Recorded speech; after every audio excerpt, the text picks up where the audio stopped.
Sweet Kevina thought baggy jeans were for catching babies. I worked with Kevina when I was 16 back in 2011.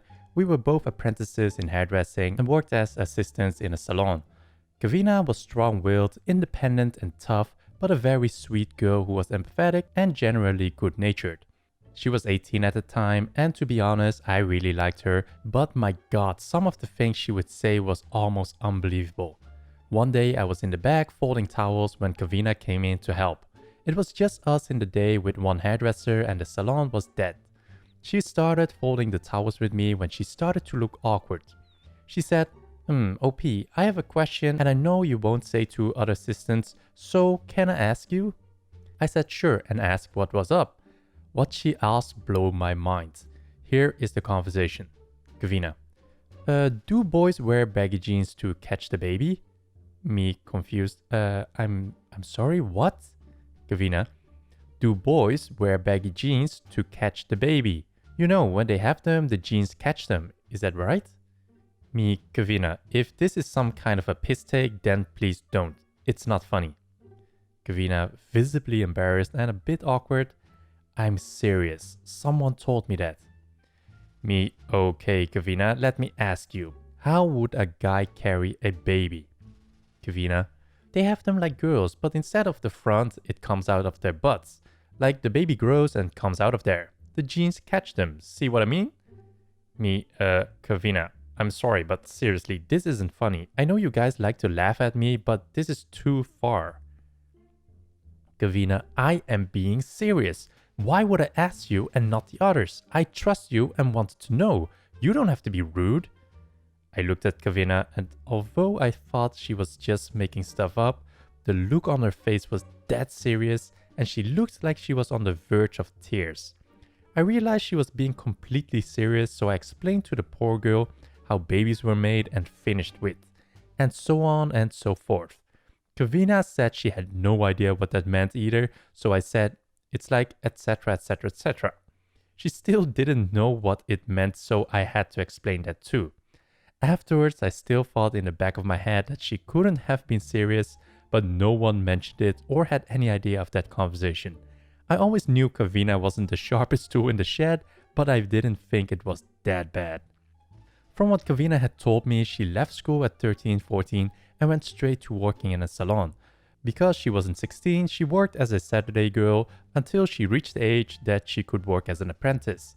Sex education starts where I am at 13 or 14, so I do kind of believe her and met some of her family who corroborated the fact she did not leave school young.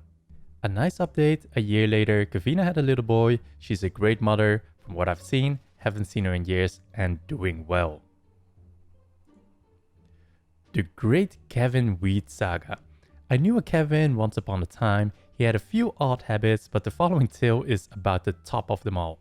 He rode a motorcycle and thought it made him look badass. It didn't, but it cost him bugger all for fuel, so there was that. He also liked his marijuana. In Australia, there's a town called Nimbin, which has occasional drug festivals. These are discreetly advertised and people converge and buy their soft drugs of choice. Be it wacky, baggy, or magic mushrooms or whatever, a bit of indulgence is had by all, then they go their separate ways. The police are aware of the whole thing, but it's generally harmless, so they don't put too much effort into stopping it. Though they will usually patrol the highway and pull people over at random after the fact. So our Kevin decides to go to the festival and buys himself a hefty baggie to take home. But he's worried about being pulled over and checked by the cops, so he hides the weed in the gas tank. It gets better. He makes it all the way home without being pulled over, oh the irony, and then tries to hook the bag out of the tank.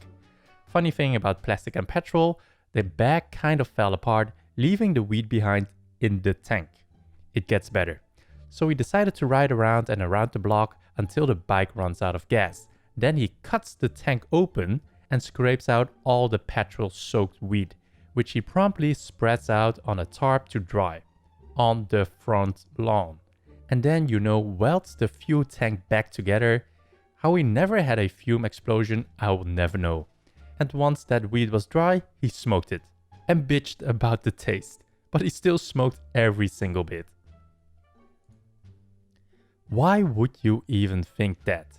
So I used to drive taxis. Back around the time 94 to 04, I shared houses with friends.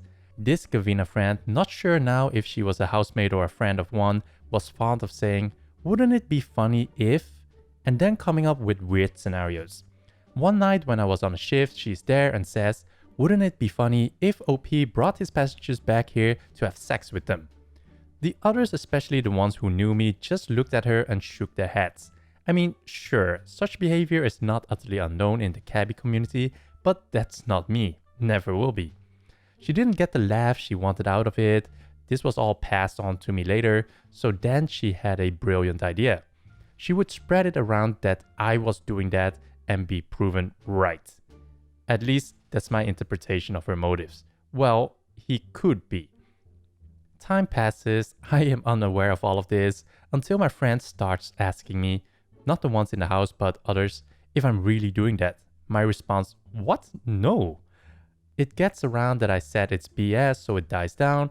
Me still a little bit confused about what the fuck is going on. She's upset that it's not ongoing, also that I'm pressing her to repay a substantial loan that she's been dragging her heels on even after she moved back into her mother's. So she starts spreading it around again. This time she's telling cabbies. I start getting it back to me again from guys on the rank, and I'm shutting it down as hard as I can, until one day my boss asks me if it's true. I swear blind it's not, and he thankfully believes me, but I'm really confused and worried by now. I talk to my housemates and it's a huge lightbulb moment. They tell me what she's been up to, including the original moment, and say they thought I knew, seeing how I shut it down. I'm going, nope. So they give me her phone number and address. I call the number and get her mother. "Is Kevina home?" "Yes, do you want me to get her?" "No, I'm coming over to see her. Don't let her go anywhere. Also, do you happen to know if she got the $700 she still owes me?" Silence for a moment. "She owes you what?" "See, Kevina's been crying poor, so mom's giving her cash to buy stuff, not knowing she's holding off on paying her debts. So I head over and knock on the door.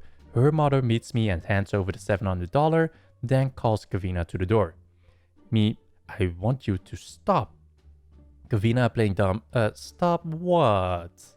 Me, "Spreading stories about taking passengers home for sex." Kevina, "But it's only a joke." Me, "A joke only gets told once, not spread over and over. Stop it now." Kevina, "Well, you could be doing it." Me, "If I hear one more rumor about this shit, I will be taking you to court and you'll be paying a lot more than $700. Kevina, "But it's only a joke." Me, "I nearly got fired over your stupid little joke." Kevina's mother, offstage, "What?" Long story short, I went home with my $700. Kevina's mother read the riot act to her, and those rumors dried up that night. I never spoke to her again.